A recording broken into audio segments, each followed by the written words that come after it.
E aí, gente? Vocês estão de boa? Já quero começar esse vídeo pedindo desculpa pelo cenário improvisado, mas é que eu tô organizando a minha viagem de 30 anos. Inclusive, vocês estão assistindo esse vídeo no dia do meu aniversário, mas eu vou sair daqui 30 minutos, então eu não sei como que eu vou fazer esse vídeo, mas bora lá! Já tem um tempinho que eu tô querendo inaugurar aqui no meu canal do YouTube a era dos vídeos longos. Tem um bom tempo que eu tô pensando em levar o meu trabalho aqui na internet com mais seriedade e eu pensei, pô, 30 anos, época de começar alguma coisa nova, então por que não realmente investir naquele sonho que tá guardadinho há muito tempo? Eu pensei em trazer um tema um pouco delicado. São 2 meses desde que tudo aconteceu, eu nunca me pronunciei de uma forma tão crua e de uma forma tão aberta. Eu quero que esse vídeo seja o primeiro vídeo longo do meu canal, para que eu tenha ideia do porquê que eu comecei. Pra sempre buscar motivação, e tudo na minha vida eu sempre tenho o hábito de começar com grande fogo e dar 1, 2 meses parar. Não é isso que eu quero que aconteça. Em setembro desse ano, eu passei pelo pior momento da minha vida, disparado, a pior época que eu já vivi. E é surreal, porque eu sempre brinquei com as pessoas que eu não gosto do meu aniversário, porque sempre, aproximadamente 30 dias antes, costuma dar tudo errado. Então eu chego no dia do meu aniversário muito esgotado. E quem diria que dessa vez seria diferente? Não foi. E eu acho que por ser o aniversário de 30 anos, o destino quis brincar com a minha cara e falou assim: ai, você já aguentou esse monte de coisa? Vamos deixar as coisas um pouquinho mais sérias? Em setembro desse ano, eu vivi a pior coisa que alguém pode, sei lá, viver. E eu vim contar pra vocês como foi, como eu fiquei sabendo, como eu lidei com tudo, onde eu busquei forças. Essa é a parte do vídeo onde eu preciso reforçar. Se você tá assistindo isso aqui achando que eu vou atacar alguém diretamente, né, criar problemas e falar diretamente o que aconteceu, você já pode parar de assistir esse vídeo. Esse vídeo é sobre mim, sobre a minha experiência, sobre como eu lidei com tudo. O resto, deixa com a justiça. Eu nunca vou esquecer que foi numa quarta-feira, na verdade na noite de terça pra quarta, eu havia conversado com a pessoa que supostamente está envolvida nos crimes que aconteceram. E a gente conversou com um boa noite, como sempre aconteceu nos 2 últimos anos. E deitei pra dormir. E eu normalmente durmo muito cedo. E nesse dia foi um pouquinho diferente, porque eu deito pra dormir umas 8h30, 9h30, e esse dia ainda eram 10 horas, 10h30 e eu estava acordado. Mandei mensagens perguntando se ele estava acordado, se... Tentei ligar também, não me atendeu, a ligação nem sequer chegou. E eu falei, pô, isso acontece, às vezes o celular descarrega, às vezes ele foi dormir estudando, como sempre fazia. Fui dormir. Meia-noite, exatamente meia-noite e alguns minutinhos, eu recebo uma mensagem do irmão dele que já me deixou no estado de alerta. E aqui eu preciso falar, eu pensei muito em gravar esse tipo de vídeo, porque eu sei que, mesmo que não seja o meu desejo direto, isso pode afetar a família dele de alguma forma. E eu tenho uma relação tão boa e sempre teve uma troca tão legal com o irmão, que é uma pessoa maravilhosa. A minha cunhada, que apesar de ser muito quieta e muito na dela, ela também é uma pessoa, assim, de um coração enorme. A mãe dele, que é uma pessoa também maravilhosa, sempre me tratou super bem. Eu tinha um núcleo ali de convivência maravilhoso, então eu já peço minhas desculpas se isso aqui afetar alguém de alguma maneira, porque eu sei que alguém deve assistir. Eu recebi uma mensagem do irmão dele, de um boa noite. Apesar de termos uma relação muito legal, eu e ele, a gente não conversa sempre, não é uma troca assim de, pô, ele é meu cunhado. A gente não conversava todos os dias, né? Eram mais coisas de necessidade, ou quando eu ia pra lá, pra Maceió. Pra quem não sabe, eu sou do Espírito Santo. Quando a gente combinava alguma coisa, sabe? Tanto é que meu aniversário de 30 anos estava programado pra passar lá. Recebi uma mensagem dele perguntando se eu tinha um endereço rápido do porque a mãe dele tava precisando pra alguma coisa. E assim, eu fiquei em estado de alerta unicamente porque ele não era de conversar comigo sempre. E aí ele já começou a pedir algumas coisas, tipo, do endereço e tudo mais. E eu fiquei, será que tá acontecendo alguma coisa? O meu primeiro pensamento, pô, o aniversário do fulano, quase que eu falei nome, ai meu Deus. O aniversário dele foi em agosto, como a gente tá em setembro, talvez a mãe ou ele quer mandar um presente surpresa, como eu já havia feito algumas vezes, então eu tinha o endereço dele muito fácil, simplesmente copiei, colei e fui dormir. Minto, isso deve ter sido umas 10 horas. Quando foi meia-noite, mais próximo ali de meia-noite e meia por ali, eu não vou lembrar, gente, eu tenho conversa no WhatsApp, mas eu não lembro exatamente horários, tô dando um panorama geral. Meu cunhado me mandou mensagem, tipo, oi... Ai, gente, fico tão transtornado de lembrar dos fatos, eu não quero esquecer de nada, mas é muito chato reviver. Ele me mandou mensagem, oi, boa noite, tá aí ou tá acordado? E eu não estava. Quando eu acordei no outro dia, 4h30, pra ir pra academia, eu vi a mensagem, respondi, falei, oi, não estava, mas estou agora. Aconteceu alguma coisa? Não sei se por um motivo assim, Deus estava querendo ser muito legal comigo, sabia já o que eu ia viver e como as pessoas iam lidar com tudo, que ele tentou me preparar antes do baque. Eu entro no trabalho às 7 horas, 4h30 eu acordo, às 5 eu vou pra academia, chego em casa às 6, faço meu café da manhã e vou trabalhar. Era uma rotina como qualquer outra. Nesse meio tempo, especificamente nessa manhã de quarta-feira, um pouquinho antes de eu ir pro trabalho, meu cunhado me mandou uma mensagem falando: olha, fulano foi preso, está detido, não tenho muitos detalhes, você está sabendo de alguma coisa. Ele me ligou e só pediu pra te falar que te ama muito e pediu pra te avisar sobre isso. Eu já fiquei assim, peraí, alguma coisa aconteceu, não tô sabendo de nada, mas tá, vamos lidar com isso. E eu já fiquei meio assim, te juro, foi questão de 1 hora, do tempo de eu sair da minha casa. Eu gasto 3 minutos de moto pra chegar no meu trabalho, daqui é o meu trabalho, e eu entro às 7, eu sempre chego 10, 5 minutinhos antes, são raros os dias que eu chego na hora ou um pouquinho atrasado. Esse dia eu cheguei 15 minutos antes no meu trabalho, bebi meu energético como eu sempre bebo, fui ligar meu computador, fui preparar minha sala. Quando o meu horário de trabalho começou, o meu cunhado me mandou mais detalhes, porque ele tinha me avisado que o advogado estava incomunicável, mas que ele havia conseguido falar a madrugada toda, o advogado estava incomunicável, mas que ele havia conseguido falar com o advogado, que o advogado estava indo para Maceió. Quando o advogado chegou, foi exatamente nesse momento que eu estava no meu trabalho, minha jornada de trabalho tinha apenas começado, era tipo 7 horas da manhã. Ele me passou alguns detalhes de que basicamente o carro do meu ex tinha sido encontrado num local que envolvia o que aconteceu, que eu tenho certeza que vocês vão assistir aqui. Enfim, a primeira reação que eu tive foi, ele tava passando no lugar errado na hora errada, porque ele trabalhava muito, trabalhava em vários lugares, né, ia pra lá e pra cá, trabalhava em outra cidade, fazia mestrado. Então era uma pessoa que tava sempre em movimento. E eu só simplesmente pensei isso, lugar errado na hora errada, tudo vai se resolver. Não se resolveu. Poucas horas depois, eu acredito que 1 hora depois, por volta das 8 horas da manhã, todo mundo ficou sabendo junto comigo o que havia acontecido. Alguém de lá, de Maceió, uma pessoa, eu acho que trabalhava na polícia, não sei, gente, não lembro, não consigo lembrar exatamente. Foram muitas coisas que aconteceram desde então. Fez um vídeo explicando. Pra mim, a pior parte de tudo foi descobrir com as pessoas. Começou uma luta contra o tempo, assim, porque começou a sair vídeo dele no TikTok, começou a sair vídeo dele nas redes sociais, no Instagram, os reels bombaram com muitos comentários sensacionalistas. E quando as pessoas estão distantes da situação, é muito fácil você opinar e ter uma resposta ali direta e muitas vezes agressiva. Só que eu entendo a revolta das pessoas e eu não anulo isso. Nunca vou ser esse tipo de pessoa. Só que, infelizmente, isso afeta indiretamente as pessoas que não tem nada a ver com isso, como me afetou. Como afetou o irmão, como afetou a mãe, como afetou a cunhada. É tudo muito delicado pra se falar sobre, mas foi assim. Um Reels chegou pra mim. O que eu tenho que fazer agora? Quem que eu tenho que procurar? Eu tenho que procurar um advogado? Eu tenho que contar pra minha mãe? Será que eu devo contar pra minha mãe? Minha mãe gosta muito dele, gostava muito dele. Até hoje ela sente muito mal. A gente nem toca muito nesse assunto, porque eu sei que é uma coisa que abala ela pra caramba. Então começou essa luta contra o tempo de o que fazer, como tentar me proteger, como não deixar isso afetar minha reputação. Tá, as pessoas de lá estão sabendo, mas as pessoas de lá não me conhecem. Então isso não vai chegar aqui. No final desse dia chegou. Entrar em contato com a minha melhor amiga, que coincidentemente trabalha comigo. E por ironia do destino, nesse dia ela tava de folga. Ela retornaria um dia depois que eu já não estaria lá mais. Então eu mandei uma mensagem, eu mandei a notícia, eu mandei o vídeo, falei, Milena, eu vou citar o nome dela porque as pessoas próximas sabem que é ela. E eu acho que, diferente das pessoas que me fizeram mal, as pessoas que me fizeram bem merecem visibilidade. Então eu mandei pra Milena e falei com a Milena, amiga, você não vai acreditar no que aconteceu. E como eu já não queria falar, eu não consegui verbalizar por muito tempo, eu só mandei a notícia. E a reação dela foi exatamente a minha.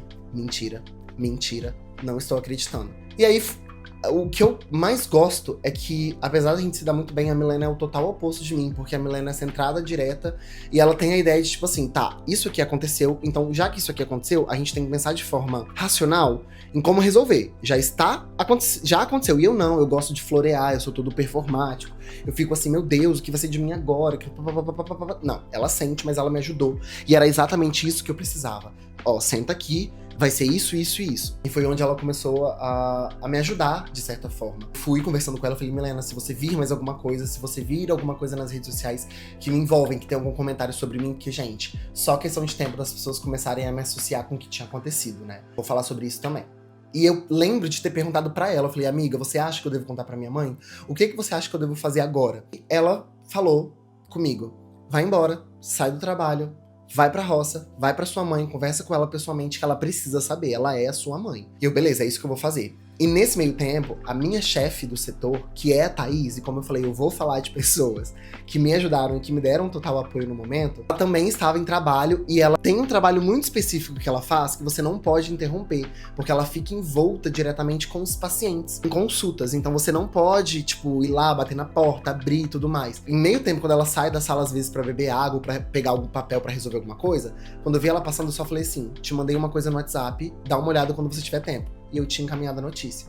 Quando ela finalmente teve tempo, eu conversei com a médica, que também se chama doutora Thaís, expliquei o acontecido e eu fui e falei com ela, você consegue me dar um atestado pra pelo menos quinta e sexta, pra eu poder sair daqui, poder ir pra roça e ficar com a minha mãe? Porque, gente, eu juro por Deus, a primeira coisa que passou na minha cabeça, em termos de medo da situação ser muito louca, foi, eu preciso me prevenir, me proteger. Eu não sei como as pessoas iam reagir, porque assim, gente, eu nasci em Rondônia, mas eu moro aqui onde eu moro há muitos anos, há mais de 20 anos, eu tô completando 30. Então as pessoas me conhecem desde pequeno. E graças a Deus elas sabem da minha reputação, da minha índole. Eu nunca me envolvi com esse tipo de coisa, muito pelo contrário. Eu amo a causa animal, eu protejo os animais, eu cuido hoje de 11 animais, um deles é meu.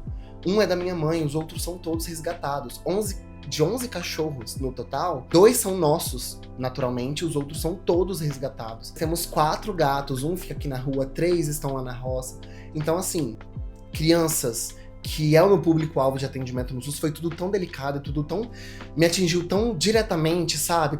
Que, ai, é difícil até falar. Mas foi essa luta contra o tempo. Comecei com a doutora, ela falou, não, Dani, se você precisar de mais tempo, fica tranquila, a gente dá um jeito. Quando a minha chefe saiu e veio finalmente conversar comigo, que ela falou, eu não tô acreditando nisso.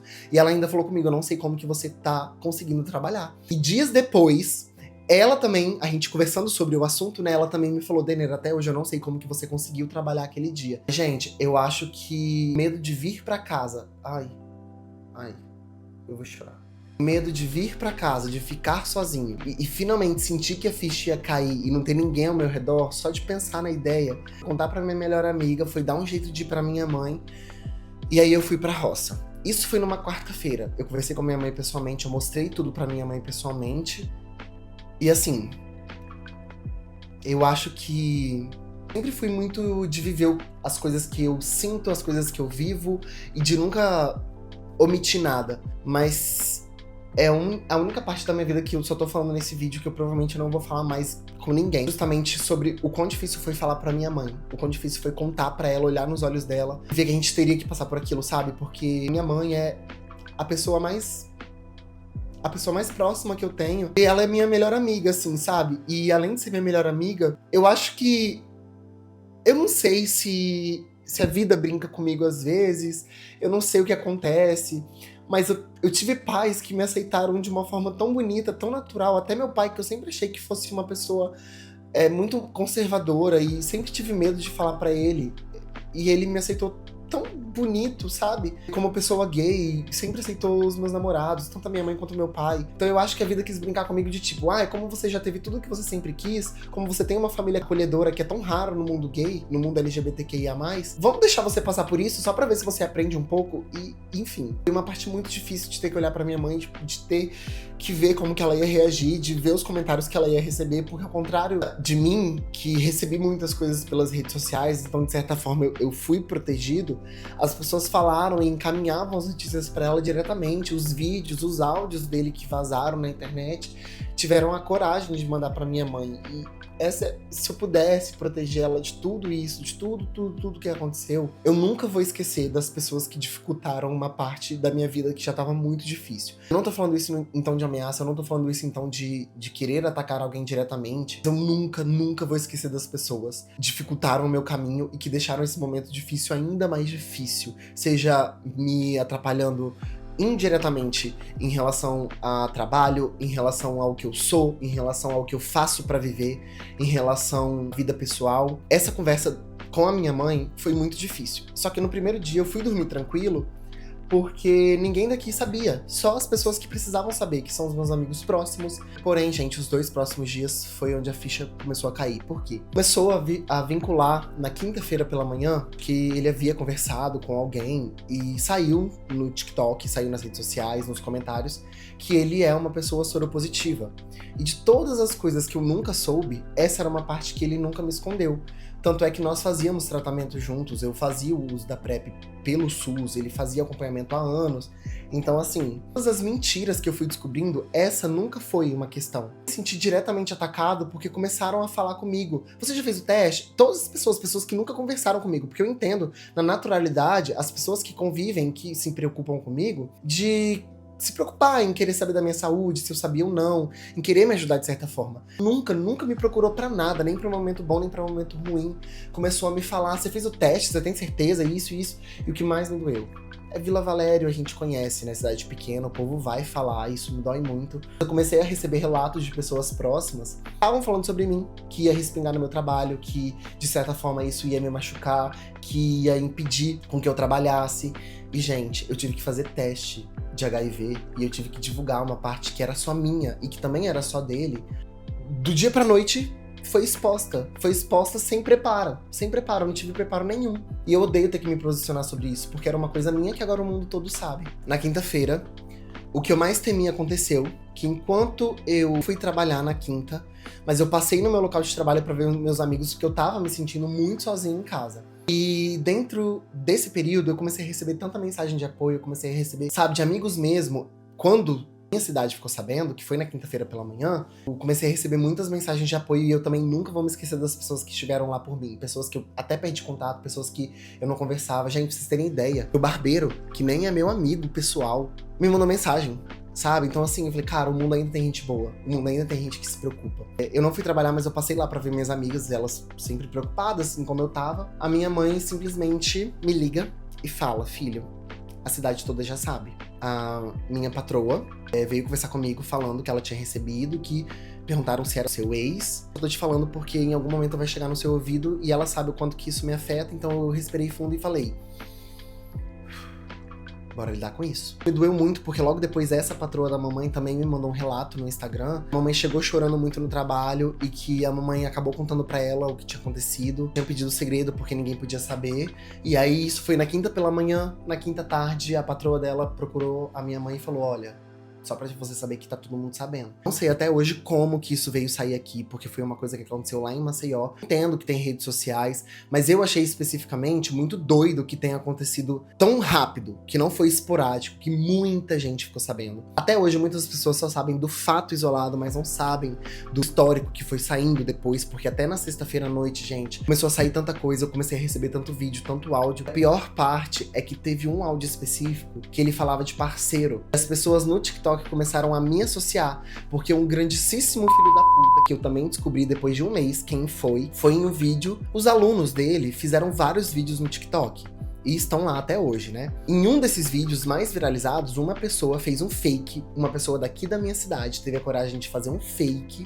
com um nome absurdo e simplesmente comentar, ele namorava o meu amigo. E aí as pessoas começaram a perguntar, que amigo, o que é que fizeram?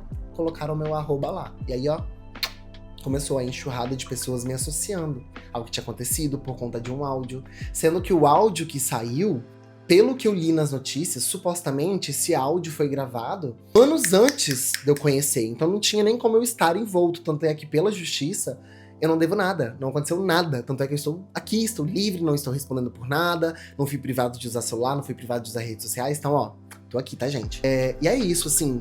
Foi muito difícil ter que aparecer nas redes sociais pra ter que ficar me justificando, pra ter que ficar me defendendo, pra ter que ficar me desassociando de certas coisas, de certos comentários. Gente, nossa, me dói tanto. E assim, eu tenho uma relação tão linda com os meus pacientes. Eu tenho os meus pacientes como amigos mesmo. Quando saiu, na quinta-feira, os pacientes que estavam agendados para as próximas 2 semanas, 95% deles desmarcaram. Eu não sei se era por respaldo de querer me proteger, eu não sei se é porque ficaram com medo da situação e não queriam ter contato comigo. Eu lembro esporadicamente dos 3 pacientes que ficaram.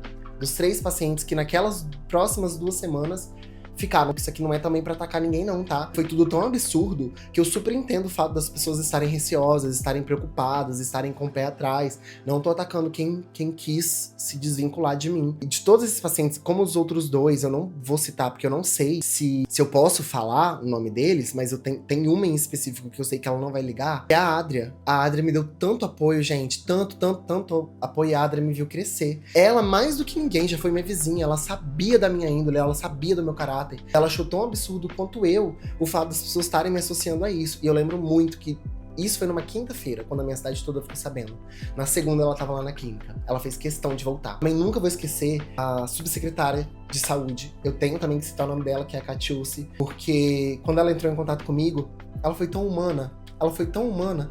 E ela ainda falou comigo assim, me dá vontade de chorar, porque ambiente de trabalho geralmente é um local muito tóxico. E eu sou tão abençoado por não viver isso. Eu vivo essa toxicidade fora do ambiente de trabalho, porque como eu trabalho em serviço público, é um lugar tão visado e tem gente tão mal amada que só quer te ver mal. Mas em relação às pessoas que trabalham comigo, eu tenho tanto orgulho, porque ela chegou pra mim e falou: tira o tempo que você precisar. Não se preocupa com atestado, não se preocupa com ter que pagar suas horas. O tempo que você precisar, a gente entende o que aconteceu, a gente te dá o suporte. E você pode ficar em casa. E assim, eu não quis porque eu gosto muito do meu ambiente de trabalho, eu não quis ficar em casa, porque eu me senti melhor com essas meninas. Então assim, com os pacientes, com as crianças que eu atendo. E eu entendo que a vida tem esses momentos engraçados de que a gente acha que nunca vai passar, de que nunca vai acontecer com a gente, aí de repente acontece, aí você tem que aprender a lidar com isso. Eu não sei até hoje como que eu tirei forças pra lidar com isso.